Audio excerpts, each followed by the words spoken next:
L'agenceur, pourquoi faire?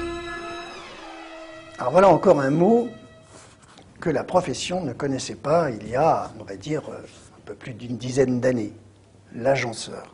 Quand vous baladez dans les magasins, vous rencontrez des tas de meubles qui font partie de notre quotidien et qui sont fabriqués sur mesure pour répondre à une attente. L'agenceur, son rôle, c'est justement de concevoir avec l'architecte d'intérieur ou l'architecte ce mobilier, avec le client bien évidemment.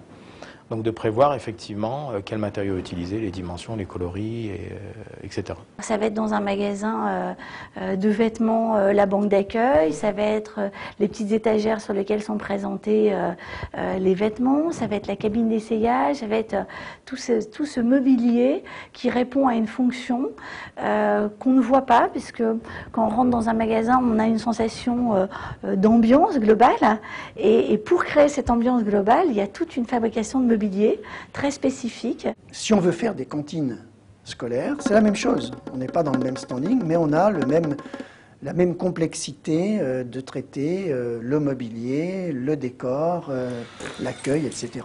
Les prisons sont aussi un marché. L'agencement, c'est la mise en œuvre des rêves du décorateur partagés par le client. Le décorateur vend de très belles idées.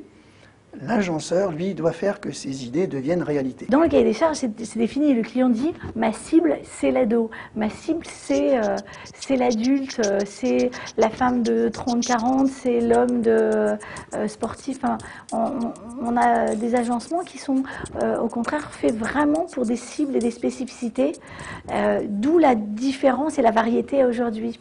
On n'est plus dans un style global, on est vraiment dans un style très précis par rapport à une cible.